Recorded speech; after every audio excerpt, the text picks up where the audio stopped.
잠시만요. 영상 시작하기 전에 딱 하나만 물어볼게요. 지금 부모님 집 시세가 얼마쯤 되시나요? 10억? 12억? 15억? 10억이 넘으셨다면요. 이 영상 끝까지 보시는 게 좋을 겁니다. 지난 영상 후에 지인들 보니까 반응이 대체로 이렇더라고요. 와, 재벌들 진짜 대단하다. 역시 부자들만의 세상이네. 나랑은 상관없는 얘기네. 근데요, 정말 그럴까요? 숫자 하나만 보고 갈게요. 2.6%. 옛날에 상속세 내는 사람 비율이에요.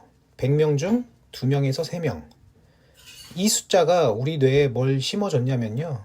아, 나는 해당 안 되는구나. 그래서 진짜 생각하지 않았어요. 문제는요, 이게 2023년 기준으로 6%대까지 올라갔다는 보도도 있어요. 10년 만에 2배 넘게 뛴 거죠. 2.6%가 틀렸다는 게 아니라 그 숫자가 만들어낸 안심이 현실이랑 안 맞기 시작했다는 거예요. 자, 여기서 하나 짚고 갈게요. 상속세 기본 공제 얼마인지 아시나요? 5억 원입니다. 그게 벌써 25년 전이에요. 그때 서울 아파트 평균 시세가 얼마였는지 기억나시나요? 2억 원대였습니다. 지금은요? 15억 넘었다는 보도 나오죠. 집값은 7배에서 8배 뛰었는데 공제 기준은 그대로인 겁니다. 여기서 질문 하나 더 던질게요. 이게 실수일까요? 아니면 의도일까요? 무려 25년입니다. 정권이 몇 번이나 바뀌었죠. 경제 상황도 바뀌고 물가도 바뀌고 집값은 미친 듯이 바뀌었습니다. 근데 이 숫자만 안 바뀌었어요. 실수로 25년을 방치할 수 있을까요? 그렇다면 이 구조에서 누가 피해를 볼까요? 초고자산가요? 아닙니다. 얘네는 어차피 세무사가 먼저 찾아옵니다. 지난 영상 회장님처럼 10년 전부터 미리 준비해요. 빵집도 짓고 법인도 만들고 다 합니다.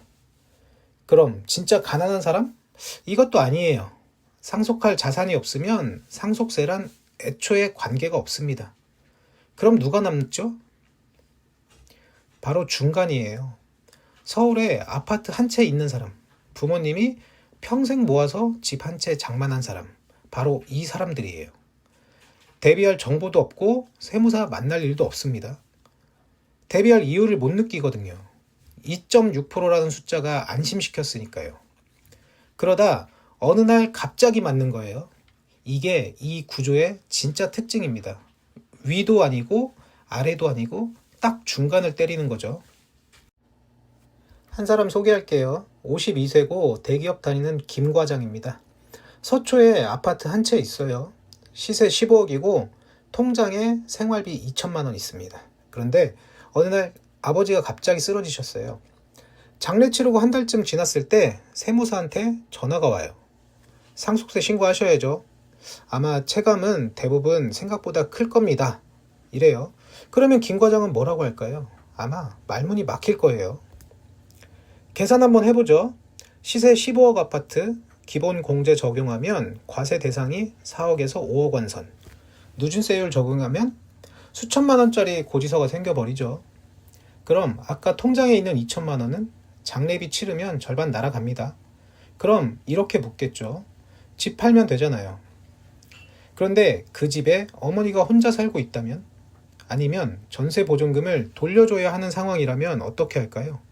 결국 김 과장에게 상속은 받는 일이 아니라 당장 돈 만들어야 하는 일이 돼버리는 거예요.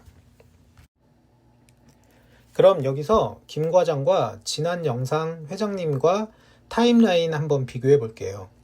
먼저 회장님 보시죠. 60세. 나도 곧 상속 문제가 생기겠네. 61세. 세무법인 자문 시작. 62세. 땅 매입. 64세. 빵집 오픈. 74세. 10년 운영 완료. 75세. 상속 발생. 그러나 세금 거의 없음.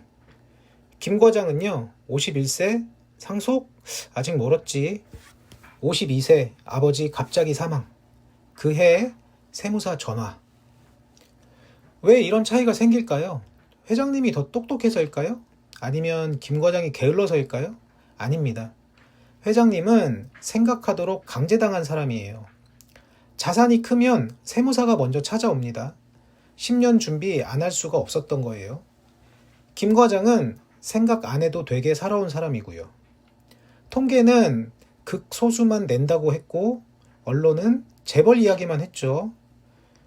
그러니까 준비할 이유를 찾기가 너무 어려웠던 겁니다. 이게 진짜 차이예요. 돈의 차이가 아니라 구조의 차이죠. 사실 변화의 기회는 있었어요. 2024년 여름 정부가 상속세 대폭 개편안을 발표했죠. 최고세율을 50%에서 40%로 낮추고 자녀 공제를 5천만 원에서 5억 원으로 올린다.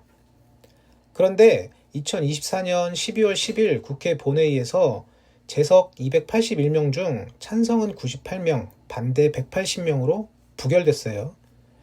여기서 재밌는 게요. 찬성 쪽 논리도 되게 현실적이었고 반대쪽 논리도 충분히 그럴듯했습니다. 그러니까 이건 선과 악의 문제가 아니라 어떤 비용을 감수할 거냐의 선택이었던 거죠. 결과적으로 제도는 크게 안 바뀌었어요. 근데 집값은 계속 올라가고 있죠. 참고로 이 개정안 통과됐으면 김 과장 세금은 거의 0원이었어요. 근데 부결됐죠. 누군가에겐 부자 감세를 막았다는 승리였겠지만 김 과장한텐 어제까지 없던 수천만 원짜리 청구서가 오늘 생긴 셈이죠. 인생 뭐 있나요? 타이밍이죠. 자, 여기서 우리는 한 발 더 나가볼게요. 이 구조를 가만히 보면요. 참으로 이상합니다. 초고자산가는 빠져나갈 방법이 있어요. 세무사가 찾아오고 시간이 있고 전략이 있죠. 진짜 없는 사람은 애초에 해당도 안 돼요. 근데 중간에 있는 사람은 정보도 없고 시간도 없고 어느 날 갑자기 세금 맞는 거죠. 그러면 이 세금이 누구한테서 거치는 걸까요? 중간입니다. 조금 가진 사람들한테서 거치는 거예요. 그리고 이 구조가 25년간 유지됐고요. 집값이 7배에서 8배 뛰는 동안, 정권이 여러 번 바뀌는 동안 공제 기준은 그대로예요. 이게 실수일까요? 저는 잘 모르겠어요. 진짜로 모르겠습니다. 근데 적어도 누가 가장 불리한지는 분명해 보입니다. 여기서 오늘 가장 중요한 말 나갈게요. 바로 우리 집은 해당 안 됩니다. 맞을 수도 있고 틀릴 수도 있어요. 문제는 이 말이 너무 쉽게 나온다는 거죠. 왜 그랬을까요? 언론은 재벌 상속만 보여줬고 통계는 극소수만 낸다고 했어요. 제도는 조용히 유지됐고 집값만 미친 듯이 올랐죠. 생각을 안 해도 되는 조건이 완벽하게 갖춰져 있던 겁니다. 근데 그 조건을 누가 만들었을까요? 다시 처음으로 돌아올게요. 산속 500평 빵집. 그 이야기 보면서 우리는 이렇게 생각했죠. 부자들 이야기네. 근데 여기까지 오니까 좀 다르게 보이지 않나요? 상속세는 세금 이야기이기도 하지만 오늘 제가 던지고 싶은 질문은 이겁니다. 왜 어떤 사람은 10년을 준비할 수 있고 어떤 사람은 준비할 기회조차 없는가? 그리고 그 차이를 만드는 구조는 누가 설계했는가? 산속빵집과 오늘 이야기는 사실 돈 이야기가 아니었습니다. 누구는 시간을 살 수 있고 누구는 살 수 없게 만드는 구조에 대한 이야기였습니다. 이번 영상은 여기까지입니다. 영상 보시면서 우리 집도 해당되겠는데? 이렇게 처음 생각해 보신 분 계시면 댓글에 생각해봤어요 남겨주세요. 몇 분이나 계실지 진짜 궁금합니다. 도움 되셨으면 좋아요 한번 눌러주시고요. 구독하시면 다음 영상도 바로 알림 갑니다. 시청해주셔서 감사합니다.